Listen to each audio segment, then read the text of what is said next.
staying there, I was scared of what the future held. Like, I was genuinely scared of the path I was on. Today is a somewhat special day because it is the first time that we have come here since we've returned to Phuket. I mean, the weather's been bad, whatever, there's a rainy season. So this is the first time we've come to our favourite beach, Layan Beach. I've been dreaming of getting back here for like well over a year now. If you've seen on my channel before, I had a bit of a shit time the last year, and this was the goal. Now don't get me wrong, coming to the beach isn't the priority, but just being back here, seeing my daughter here, thinking to myself for the last year, why did we leave this place? And you know, life took some shit turns and it's been fucking tough. Thought we were making the right decision several times, and evidently several times it turned out to be the wrong decision. Sometimes I think the most difficult thing to do in life, in my experience I found, is accept that you made the wrong decision. So we came back. We came back here to where we felt happiest. Upon reflection, when we thought it all through, this is where we realised we were happiest and this is where we wanted to be. So we've come back here now. It's not like everything's just sorted out. It's not like you just come to somewhere and everything's just sorted, everything's good. I left the job behind. But your mental health is your priority, and my wife's mental health. And we were both struggling. Japan's a fucking great place, and for years, 2-3 years, it really did live up to my expectations, and it sort of ticked the boxes that I sort of wanted when I went out there. You know, I just wanted to experience it, and I did.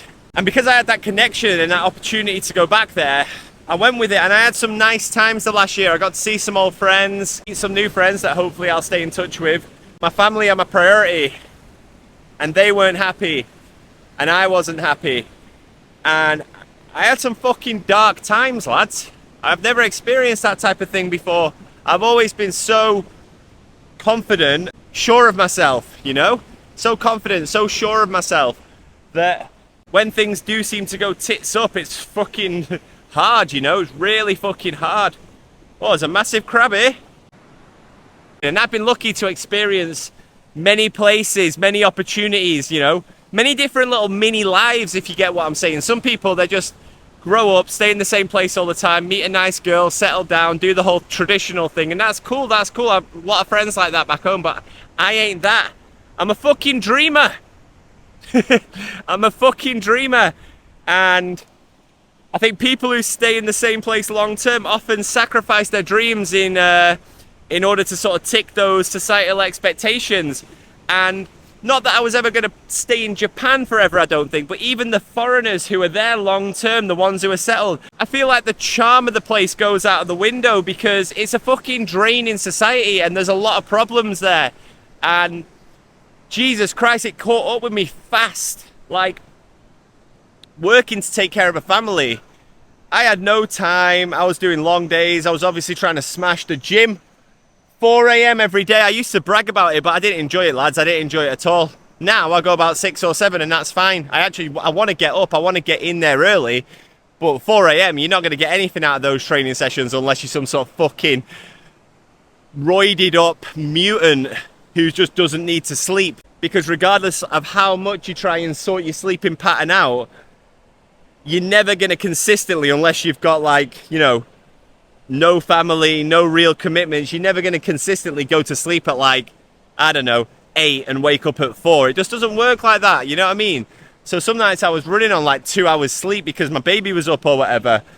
And yeah, my training's been shit. I'm not in my peak condition right now and I want to get back to it. And as I get older, I worry, am I going to be able to get there? I do, but I ain't gonna jump on anything. I've thought about it. I've thought about jumping on a little summit, and I've wondered if jumping on a little summit like some TRT is gonna fucking sort this out a little bit as well. But it's not worth the risks to me because I've got a 1-year-old baby who I'm absolutely obsessed with. I've got a beautiful wife who sometimes I take for granted. It's not worth it for me to start putting stuff into my body just to gain like what, an inch on my arms. I'm fucking married.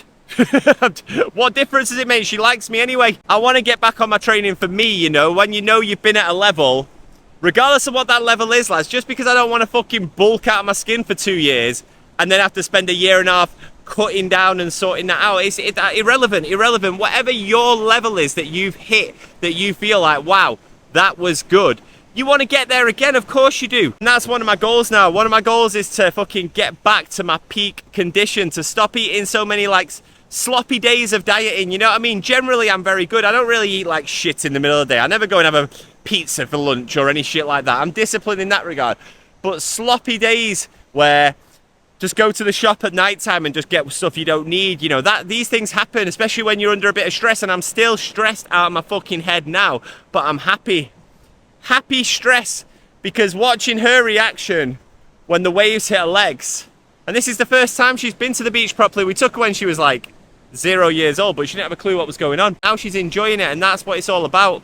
So listen, point of the video, if you're not happy, don't force yourself to be happy. And sometimes if you have to take a step back to take a step forward, that's the right thing to do.